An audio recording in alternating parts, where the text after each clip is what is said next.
सत्संग प्रेमी सज्जनों, श्रद्धा मूर्ति देवियों और प्यारे बच्चों, आज गुरु पूर्णिमा का पावन पर्व है। गुरु पूर्णिमा का पर्व ये सबसे श्रेष्ठतम पर्व माना गया है। क्यों माना जाता है? क्योंकि जीवन में गुरु के बिना व्यक्ति को ज्ञान की प्राप्ति नहीं हो पाती है और ज्ञान प्राप्त करने के लिए हमें किसी न किसी गुरु के पास में जाना पड़ता है। जितने भी अवतार हुए हैं, चाहे वो राम हुए, चाहे कृष्ण हुए, या बड़े बड़े ऋषि मुनि और संत हुए, सबको जो है तो गुरु के पास जाकर के ज्ञान की प्राप्ति करनी पड़ी। और आज ज्ञान की प्राप्ति करने के लिए उनके सानिध्य में रह करके उनकी सेवा, उनकी बताई हुई साधना, उनका बताया हुआ मार्ग और उनके बताए हुए ज्ञान पर चल करके इस सबने अपना आत्मकल्याण करने का काम किया है। गुरु का मतलब ये होता है जो हमें अंधकार से प्रकाश की ओर लेकर के चलते हैं। गुरु तो हर दिशा में आवश्यक होता है, चाहे वो भौतिक दिशा में हो, चाहे वो आध्यात्मिक दिशा में हो। भौतिक ज्ञान प्राप्त करने के लिए भी गुरु की आवश्यकता होती है। चाहे वो खेती करना नहीं जानता तो किसी किसान के माध्यम से सीख लेता है, किसी को सिलाई करना नहीं आता है तो किसी टेलर के माध्यम से सीख लेता है, या किसी अन्य व्यवसाय करने के लिए प्रेरणा प्राप्त करनी है तो किसी गुरु की आवश्यकता हुआ करती है, या हमें अक्षर ज्ञान प्राप्त करना होता है तो किसी शिक्षक के पास जाकर के हमें शिक्षा की अध्ययन करने का अवसर मिल पाता है।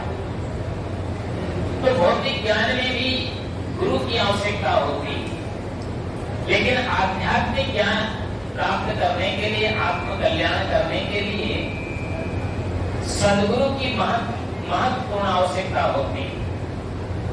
गुरु तो अनेक होते हैं, आपने जिसके द्वारा जो कार्य सीख लिया वो आपका गुरु बन जाता है, लेकिन सद्गुरु एक हुआ करते हैं। सद्गुरु उसको कहते हैं, सद कहते हैं सत्य को, रू कहते हैं अंधकार को, और रू कहते हैं प्रकाश को।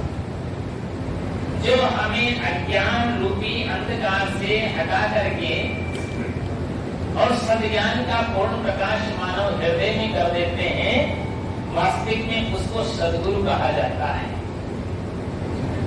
और सद्गुरु जो है तो कैसा होना चाहिए? कबीर साहब ने कहा, पूरा साहिब से या सब विधि पूरा होए और ओछे से नेह लगाएंगे तो मूलम आवे खोए।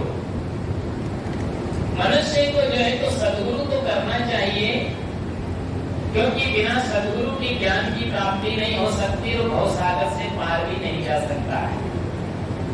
जैसे एक नदी होती है और उस नदी में आप एक नौका छोड़ देते हैं और उस नौका तो बहुत सुंदर हो, लेकिन अगर उसको खेने वाला कोई केवट ना हो तो नौका पार लगेगी? नहीं लगेगी। श्री राम को भी जब गंगा पार करना था तो उनको भी केवट को पुकारना पड़ा था, और नौका में चढ़ना ही चाहते थे लेकिन वो चढ़ाना नहीं चाहता था। उनके कहने से और उनके चरण धोकर के उसने जो है तो नौका में चढ़ाया, लेकिन उनको भी गंगा पार करने का जब आवश्यकता पड़ी तो उनको भी केवट को पुकारना पड़ा। बिना केवट के वो इस गंगा से इधर से उधर नहीं जा पाए। एक छोटी सी नदी पार करने के लिए भी हमें केवट की आवश्यकता हुआ करती है। ऐसे ही संसार सागर से पार जाने के लिए, भवसागर से पार जाने के लिए ये मनुष्य जीवन रूपी आज हमको बहुत सुंदर मौका मिल गई। हम इस मनुष्य जीवन से जो है तो संसार से पार भी जा सकते हैं और संसार में डूब के मर भी सकते हैं। क्यों? ये हमारे ही हाथ में। अगर मनुष्य अपने जीवन में असावधानी बरतता है, जीवन को विकृत बना लेता है, पापाचारी, दुराचारी, हत्याचारी, भ्रष्टाचारी, कुकर्मी हो जाता है, तो उसके जीवन रूपी नौका डूब जाती है। लेकिन जो है तो किसी सदगुरु के सानिध्य में जब साधक चला जाता है और उनके द्वारा जो दीक्षा दान करता है, शिक्षा दान करता है, संस्कार दान कर लेता है, तो वास्तविक में उसका जीवन पवित्र हो जाया करता है। इसीलिए कहा है कि जन्मना जायते शूद्रे संस्कारे दिजुच्यते। जब तक व्यक्ति चाहे कोई भी जाति का, लोगों ने विभिन्न प्रकार की जातियां मानी है, लेकिन कबीर साहब की दृष्टि में तो मानव की सिर्फ एक जाति है। लेकिन वो कोई भी जाति का हो, लेकिन आप ये समझ लीजिए कि वो अपवित्र है तब तक जब तक उसने गुरु के द्वारा मंत्र ग्रहण नहीं किया, दीक्षा ग्रहण नहीं की है, तब तक वह अपवित्र माना जाता है। जब गुरु के द्वारा मंत्र ग्रहण करता है, दीक्षा ग्रहण करता है और शिक्षा ग्रहण करता है और गुरु के बताए हुए मार्ग पर जब चलने लगता है, तो वास्तविक में वो भी महान व्यक्ति बन जाया करता है। इसलिए कबीर साहब ने कहा सदगुरु के परिचय बिना, जब तक वो सदगुरु के परिचय नहीं कर पाता है तो कहते हैं कि चारों वर्ण चमार, तो चारों वर्णों को ही चमार कहते हैं। क्यों कहते हैं? क्योंकि वो चरम नए देह में ही सब आ सकता है। इसलिए जीवन में याद रखिए कि हमें अपने जीवन को जो है तो पार लगाना चाहते हैं तो हमें सदगुरु की आवश्यकता है। लेकिन सदगुरु भी कैसा होना चाहिए? आजकल दुनिया में तमाम प्रकार के गुरु घूम रहे हैं। ऐसे ऐसे गुरु संसार में घूम रहे हैं कि एक एक कोड़ी के 50-50 संसार में मिल रहे हैं, मिल जाएंगे आप। कहते हैं ना कि ऐसा गुरु करते हैं लोग, कोई ऐसा गुरु होता है कि कान में कर दिया गुरु, अब तुम चला हम गुरु, अब धोती रुपया धर, अब कर चाहे मारे या रो तो ही कर। ऐसे ऐसे भी गुरु इस संसार के अंदर में भटक रहे हैं। इसलिए कबीर साहब कहते हैं कि नहीं, मनुष्य को गुरु तो करना चाहिए, सदगुरु तो करना चाहिए, कि ये सदगुरु सच्चा होना चाहिए, ज्ञानवान होना चाहिए, विवेकवान होना चाहिए, बुद्धिमान होना चाहिए, साथ साथ में जो है तो साधना परायण जीवन होना चाहिए और वो भी विरक्त होना चाहिए, निर्बंध होना चाहिए। क्योंकि जो खुद ही बंधन में पड़ा होगा तो अपना बंधन ही नहीं काट पाएगा, तो तुम्हारा बंधन कैसे काटेगा? जैसे मान लीजिए आपके हाथ बंधे और आप गुरु के भी पास जाते हैं, उसके भी हाथ बंधे हों और आप उससे प्रार्थना करो कि गुरुदेव हमको छुड़ा दो, तो क्या करेगा वो? छुड़ा देगा आपको? नहीं छुड़ा पाएगा, क्योंकि वो गुरु भी बता हुआ है और शिष्य भी बता हुआ है। लेकिन अगर तीसरा कोई व्यक्ति आ जाता है तो वो निर्बंध है, तो गुरु को भी छुड़ा देगा और साधक को भी छुड़ा देगा। इसलिए कबीर साहब ने कहा बंदे को बंदा मिले, छूटे कौन उपाय, और कर सेवा निर्बंध की तो पल में ले छुड़ाए। अगर आप बंदे की सेवा करोगे तो आप भी बंध जाएंगे, बंधन से मुक्ति प्राप्त नहीं कर पाएंगे। लेकिन जब आप निर्बंध गुरु की सेवा करेंगे, किसी वैराग्यवान की सेवा करेंगी, किसी बाल योगी की सेवा करेंगी, किसी त्यागी और तपस्वी की सेवा करेंगे, और तो वो खुद भी निर्बंध होते हैं, आपको भी बंधन से मुक्ति दिला पाएंगे। इसलिए जीवन में जो है हमें सदगुरु जो होता है वो निर्बंध होना चाहिए। दूसरी बात क्या है कि वो विवेकवान होना चाहिए। विवेकवान का मतलब होता है कि सत्य और असत्य की उसको अच्छी तरह पहचान होना चाहिए। हर साधक को भी सत्य और असत्य की अच्छी तरह पहचान करना चाहिए। सत्य क्या है और असत्य क्या है? सत्य हमारी चेतना है और असत्य हमारा शरीर है। और इस जो प्रकृति है इससे बनी हुई चीजें सारी असत्य हैं। क्यों? ये बनी है, इससे बिगड़ जाती है, परिवर्तन हो जाया करती है। लेकिन जो आपकी चेतना है, जो आपकी आत्मा है, जिसको आप परमात्मा भी कहते हैं, साहिब भी कहते हैं, वो अपरिवर्तनशील है, एक रस है, अखंड है, शाश्वत है, सनातन है, शुद्ध बुद्ध है और वो ज्ञान स्वरूप सबका साक्षी है। जिस व्यक्ति को इसका ज्ञान हो जाता है वो व्यक्ति हमेशा प्राय निर्भय रहता है, उसको किसी का डर भी नहीं रहता है। इसलिए हर व्यक्ति को याद रखना है कि हमें असत्य संसार में आसक्ति नहीं बनाना है। आज आदमी दुखी क्यों है? क्योंकि मनुष्य आसक्ति में पड़ गया है। कोई किसी में आसक्त है, कोई किस में आसक्त है, कोई किसी में आसक्त है। लेकिन ये आसक्ति ही मनुष्य के लिए दुखों का मूल कारण हुआ करता है। इसलिए हमको याद रखना है कि आसक्ति से ऊपर उठना पड़ेगा। आसक्ति के वश पड़ा चेतन जीव स्वतंत्र और यथार्थ परीक्षा हो नहीं बिन गुरु पारक मंत्र। जब तक उसको पारक गुरु का मंत्र नहीं मिलता, पारक का मतलब क्या होता है ये भी आपको समझना पड़ेगा। पारक कहते हैं, परक शब्द से पारक बना है। परक का मतलब होता है परीक्षण करना। आप किसी भी चीज को बिना परखे स्वीकार न करें, ये अच्छी तरह से समझ लीजिए। अगर 2-2-4 एक बालक भी कहता है तो भी वो सत्य वचन है, और 2-2-8 एक 90 वर्ष का बूढ़ा कहता है तो मानना चाहिए कि नहीं मानना चाहिए? बोलो। वो बच्चे की बात मानना चाहिए, उस बूढ़े की बात मानना चाहिए? उस बच्चे की बात मानना चाहिए।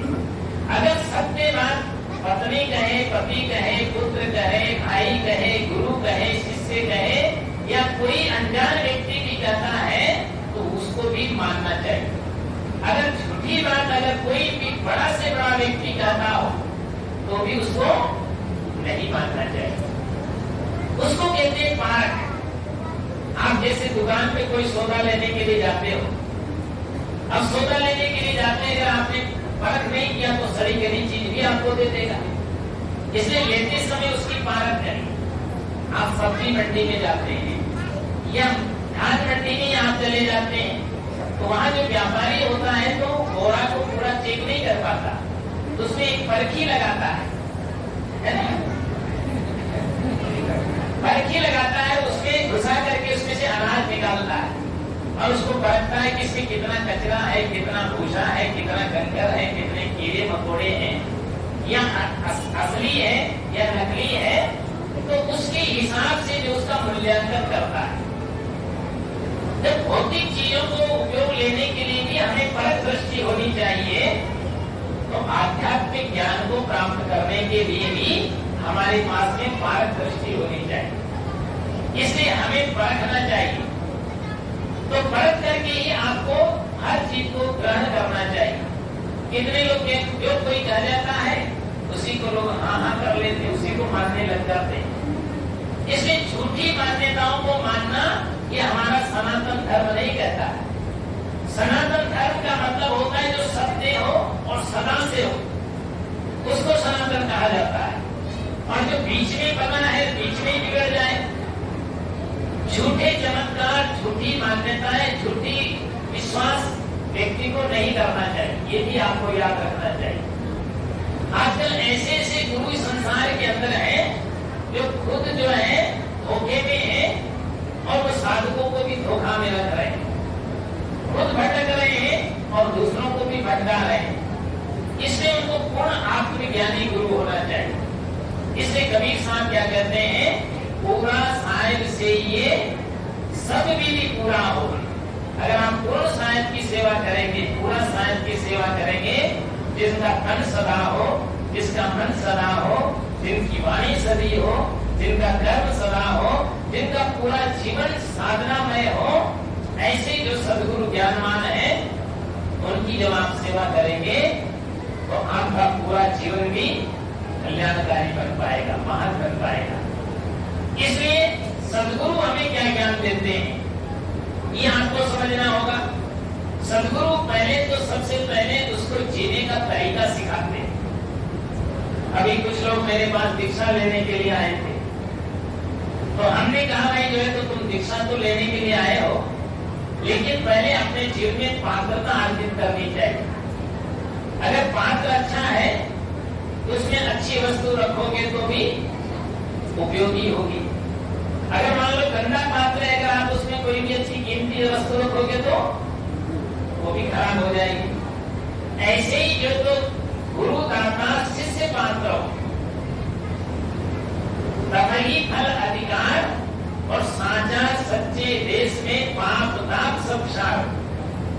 गुरु कैसे होते हैं? वो ज्ञान देने वाले दाता होते हैं, और शिष्य जो होता है, साधक जो होता है, श्रद्धालु जो होते हैं, वो पात्र होते हैं। इसलिए हर साधक को अपने अपने अंतःकरण को, अपने अपने जीवन रूपी पात्र को सबसे पहले साफ करने की आवश्यकता है। आपका भी तन बढ़िया होना चाहिए, तन भी पवित्र हो। तन को भी आप साफ सुथरा रखें।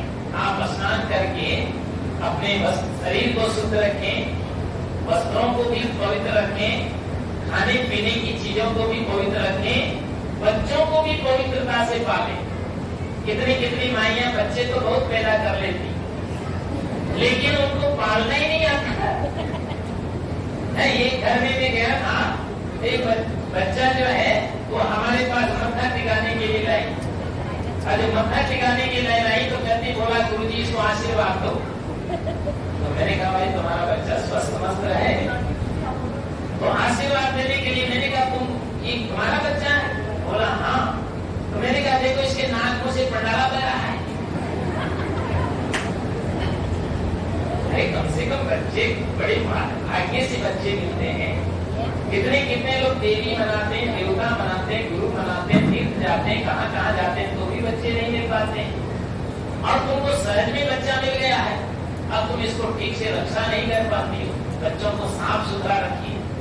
अगर बच्चों को आप साफ सुथरा रखते हैं तो हर व्यक्ति से प्रेम करने के लिए लालायित रहते हैं, हर कोई उसको गोद में उठाना चाहता है। और जिनके बच्चे गंदे हैं और अपवित्र हैं, तो वो बच्चों का दोष नहीं होता, उसमें माँ बाप का दोष होता है।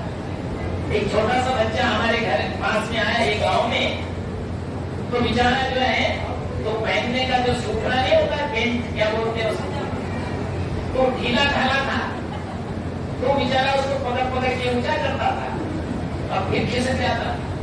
तो मैंने पूछा कि भाई तुम्हारी माँ नहीं है? बोला गुरुजी माँ तो है।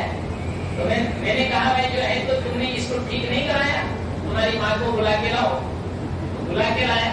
मैंने कहा तुम्हारे बच्चा जो है तो बेचारा इसका जो है तो ये सुधरना जो है तो ढीला हो जाता है, बार बार खिसकता है। बोला ये तो होता ही रहता है इसके।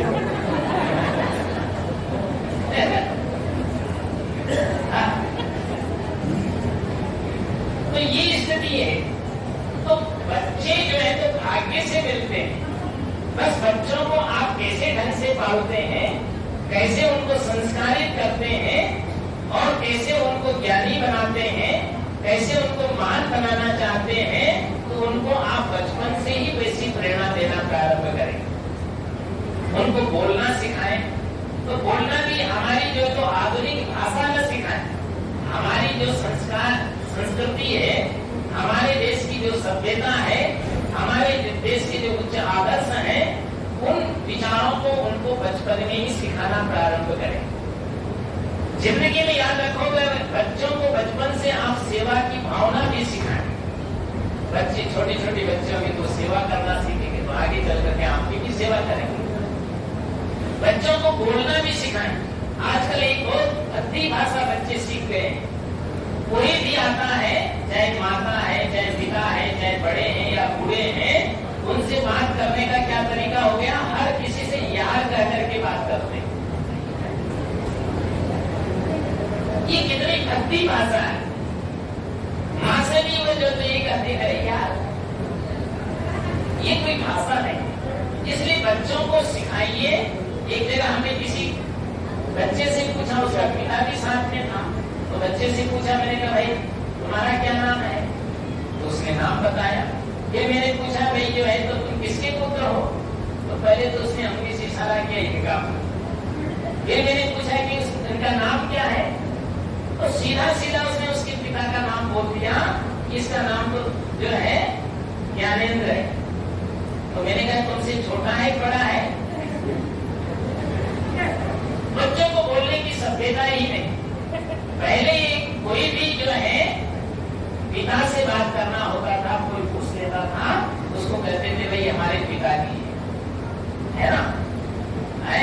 या पहले ग्रामीण भाषा में जाओ तो भाई जी कहते थे, माता जी कहते थे, पिताजी कहते थे, और बड़े आदर सूचक शब्दों में कहा करते थे। अब आजकल तो जो है तो सभ्यता ही खो गई। इसलिए बचपन से बच्चों को बोलना भी सिखाई, वो भी आदर सूचक शब्दों को सिखाई। लेकिन हम आदत का भूलते जा रहे हैं। वो तब सीखेंगे जब आप भी अपने माता पिता से वैसे ही पेश आएंगे, वैसा ही व्यवहार उनके साथ करेंगे, तब आपका भी बच्चा वैसा ही बन पाएगा। इसलिए याद रखिए, मैंने तो एक दोहा ही लिखा है, आप लोग उसको गुनगुनाइए। माता पिता गुरुदेव को करिए नित प्रणाम। बोलो माता पिता गुरुदेव को करिए नित प्रणाम। इसको बोलना ही नहीं, याद भी करना है और हर बच्चे को आपको सिखाना है। माता पिता गुरुदेव को करिए नित प्रणाम। माता पिता गुरुदेव को करिए नित प्रणाम। इनके आशीर्वाद से बन जाए सब काम। इनके आशीर्वाद से बन जाए सब काम। ये तीनों का अगर व्यक्ति को आशीर्वाद मिल जाता है, पहला माँ गुरु होती है, उसका आशीर्वाद मिल जाए। लेकिन आशीर्वाद लेने के लिए क्या करना पड़ेगा? आप उनकी आज्ञाओं का पालन करना पड़ेगा, उनकी सेवा करनी पड़ेगी। लोग तो आजकल जब आशीर्वाद भी कैसे लेते हैं, कोई आज के पढ़े लिखे लोग बच्चे आते हैं, पहले क्या करते थे, जब बच्चे आते थे तो माता पिता के चरणों में मत्था टेक देते थे। आजकल मत्था नहीं टेकते। कोई बच्चा पढ़ा लिखा बहू है या बेटा आता है तो कहाँ पेट छूता, उसके घुटनों में छूता है।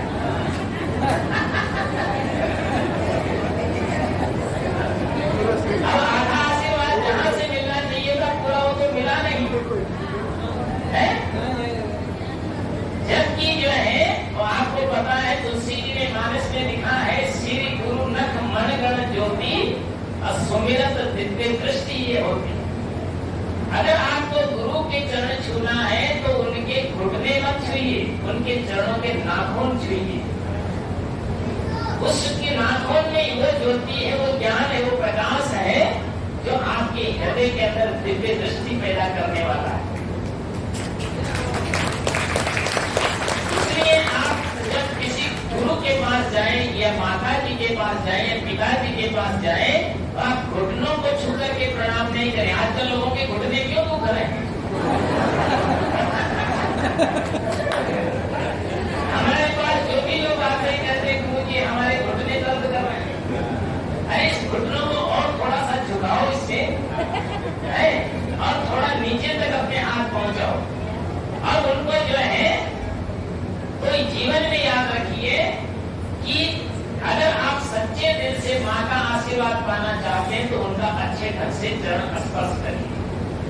पहली बात याद रखिए। लेकिन लोग असली माँ के चरण छूना पसंद नहीं करते हैं, वो केवल नकली माँ की चरण छूना चाहते हैं। चाहे वो वैष्णव माई के चले जाएंगे, कौन कौन माई के चले जाएंगे और घर की माई के धक्का देंगे। ये कितना गलत तरीका है। माँ पिता को मारे धक्का और जाते मथुरा जाते मक्का, है ना? काम सदा करते आसुर के पहन पहन घर ओढ़ ओढ़ जो है सज्जन का पुरका। माँ पिता को मारे धक्का जाते मथुरा जाते मक्का, पैर पैर सज्जन का बुरका बन रखा, सज्जनता है नहीं। इसलिए जीवन में याद रखिए कि आप पूरी दुनिया में घूम आएंगे, सारे देवी देवता का आशीर्वाद तभी आपको सफलता देगा जब अपने घर के माता पिता और गुरु के आशीर्वाद के बिना वो सारा का सारा अधूरा हुआ करता है। इसलिए माता पिता और गुरु की वाणी, माता पिता और गुरु का जो आशीर्वाद लेना बहुत जरूरी होता है। इसलिए माता की सेवा कर दीजिए, पिता के भी आशीर्वाद दीजिए। पिता का आशीर्वाद जब मिल जाता है, क्योंकि पिता भी गुरु आपके जीवन का समग्र विकास करने वाला होता है। इसलिए जीवन में आप याद रखिए कि पिता का उपकार जो है वो माँ से कम नहीं हुआ करता है। माता और पिता दोनों में कोई बड़ा नहीं होता, कोई छोटा नहीं होता है। इसलिए दोनों में समानता होती है, लेकिन इन दोनों से भी बढ़कर के सदगुरु का दर्जा होता है, क्योंकि माता पिता भी गुरु का जो आशीर्वाद प्राप्त करने के लिए जाते हैं। इसलिए कहा है, कबीर साहब ने क्या कहा कि गुरु को सिर पर राखिए, चलिए आज्ञा मान। गुरु को सिर पर राखिए, चलिए आज्ञा मान। कहीं कबीर का दास को तीन लोक भय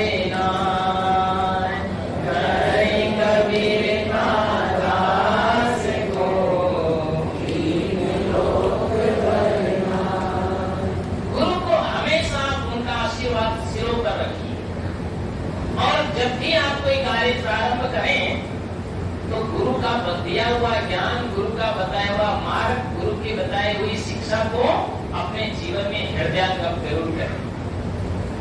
और जब आप गुरु का आशीर्वाद, गुरु का ज्ञान को स्मरण करके जब कोई कार्य प्रारंभ करेंगे तो आपके जीवन में कभी कोई बाधा नहीं आएगी और जीवन में कभी आपको भय भी व्याप्त नहीं होगा। ये भी आप अच्छी तरह समझ लीजिए। तो जीवन में याद रखिए कि गुरु को हम सिर पर रखें, उनका आशीर्वाद, उनका ज्ञान को हम अपने जीवन में धारण कर लें।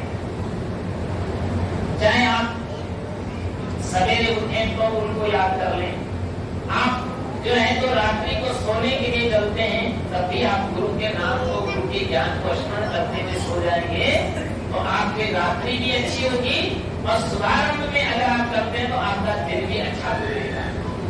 इसलिए दोनों दोनों समय व्यक्ति को कार्य करना चाहिए। इसलिए कबीर साहब कहते हैं, कहीं कबीर का दास को तीन लोक भय नहीं।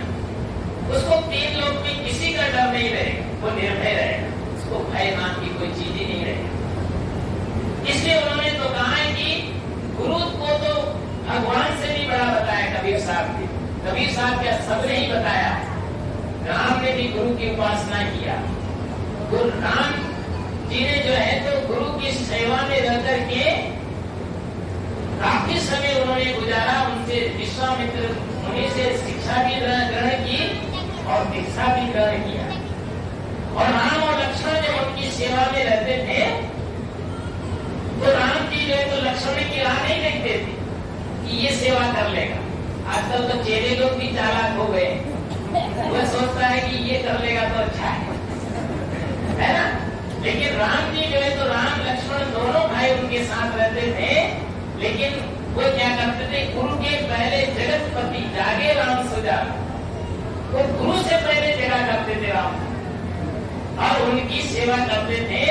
लगे चरण चापन दो भाई, आपने मानस पढ़ा है तो दोनों भाई उनकी चरण सेवा कर रहे हैं। लेकिन आज चरण दबाना, इस चरण की ज्यादा ये इसकी ज्यादा आवश्यकता नहीं है। आजकल जो है तो गुरु लोगों से भी सावधान रहने की आवश्यकता है। इसलिए झूठे गुरु से, चालाक गुरु से और जो है तो दुष्प्रवृत्ति वाले गुरुओं से भी सावधान रहने की आवश्यकता है। इसलिए हमें सच्चे गुरु की खोज करना है, सच्चा जीवन जीना है, अच्छे मार्ग पर चलना है और निर्विकार जीवन बना करके ही हम संसार से बाहर जा सकते हैं, संसार से तर सकते हैं। इसलिए कबीर साहब ने कहा कि गुरु गोविंद दो खड़े, पूरा बोलो, जोर से बोलो।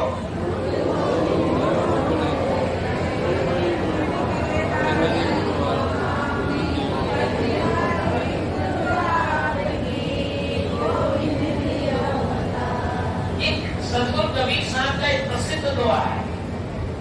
गुरु और गोविंद भी अगर कहते हैं पास पास में खड़े हो तो आप किसको वंदन करेंगे? गुरु को करेंगे। क्यों करेंगे? क्योंकि गुरु ही जो है तो गोविंद को बताने वाला है ना। अगर गुरु नहीं होते हम गोविंद की को पहचान ही नहीं पाते।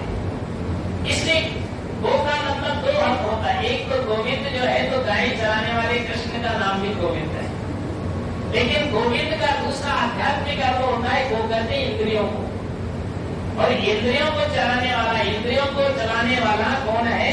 वो आपकी चेतना है, वो आपकी आत्मा है, उसको बताने वाले, उस आत्म परमात्मा को रखाने वाला भी कौन होता है? वो गुरु हुआ करता है। इसलिए जो है तो कबीर साहब कहते हैं गुरु गोविंद दो खड़े काके लागू बलिहारी गुरु आपकी गोविंद दियो बता, बलिहारी गुरु आपकी गोविंद दियो बता। इसलिए हमें अपने जीवन में सदगुरु का चुनाव करना चाहिए, और माता पिता और गुरु इन तीनों का आशीर्वाद प्राप्त करना बहुत आवश्यक होता है। इसलिए सदगुरु के पास जाए, बैठे, और जब उनके निकट बैठेंगे तो आपको ज्ञान भी मिलेगा, साधना भी करने का तरीका मिलेगा, ध्यान करने का जो है तो तरीका जानने को मिलेगा, और जीवन जीने की राह भी आपको प्राप्त हो जाएगी, और आप जीवन से मुक्ति तक का मार्ग आपको दूर दिखा दिया करते हैं। क्योंकि संसार में तीन दुख है, जन्म का, मृत्यु का और गर्भवास। इन तीनों दुखों से अगर आप पार करना चाहते हैं तो हमें सदगुरु की उपासना करनी चाहिए, और सदगुरु के ज्ञान को अपने जीवन में आत्मसात करके अपने जीवन का कल्याण करना चाहिए। मैं ज्यादा बातें नहीं करूंगा, और चलते चलते एक छोटा सा गीत हम लोग गाएंगे, फिर अपनी बात को पूरी करेंगे। बोलो सदगुरुदेव की जय। ये हमारे बीच में देखो दीदी पटेल साहब भी आ गए, ईश्वर चंदी सेनी भी आए, और इनके नीचे बैठे हमारे करिया जी, संदीप जी भी आए।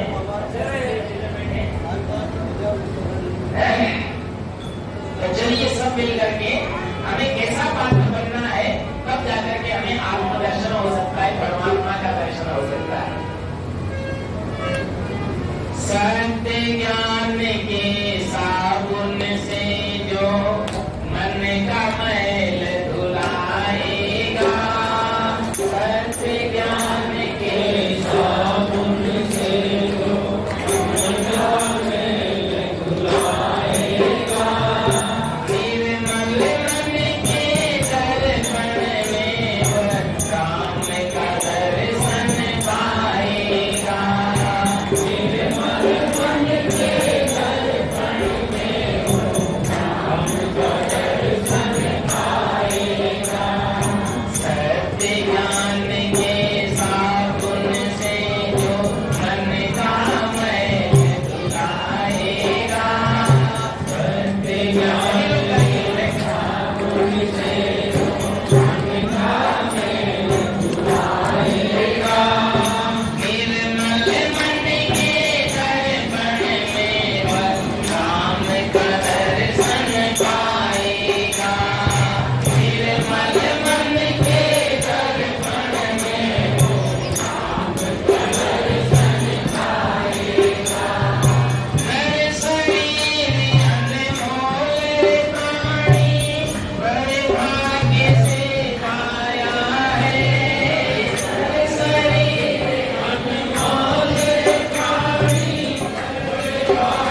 तीसरी बात सबसे बड़ी है वो निंदा।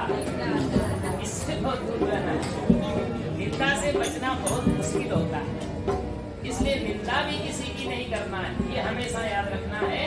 अगर करना ही है तो क्या करना है, दूसरे की प्रशंसा करना। निंदा करने से खुद भी परेशान होता है और जिसकी निंदा की जाती है वो भी तो खुश होता है, परेशान होता है। इसलिए तीनों को छोड़ देना है।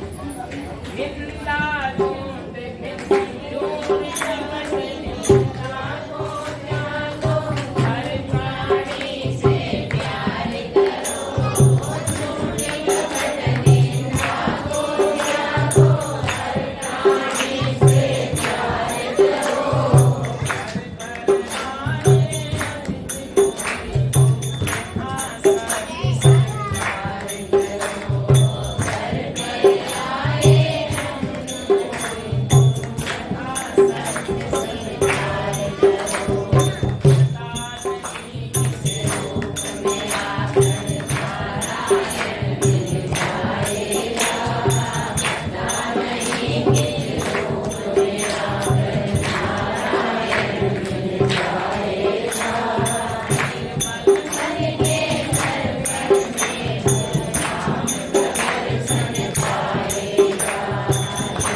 सत्संग में सदगुरु के पास जाएं और उस सद्ज्ञान रूपी साबुन से साधक के मन का मैल को छुड़ा देते हैं, और जिसका मन निर्मल हो जाता है, कर्म उजले हो जाते हैं, जीवन अच्छा हो जाता है, वास्तविक में उसी का जीवन का बेड़ा पार हो जाया करता है। और राम का दर्शन कहीं से पाना नहीं, राम तो तुम्हारे अंदर ही बैठा है। तेरा साएं बहे घटमाई, बाहर नैना क्यों खोले। तेरे घट में है राम, कबीर साहब कहते हैं तेरे घट में है राम, तो काहे भटकी।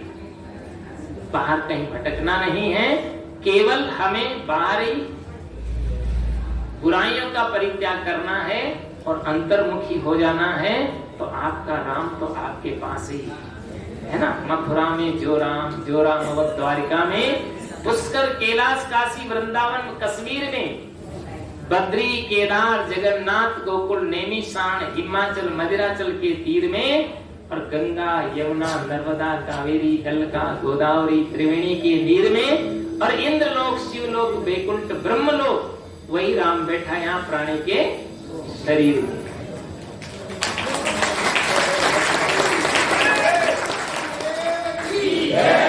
इसलिए वो राम आपके अंदर ही है, बस अपने मन को निर्मल बना लेना है।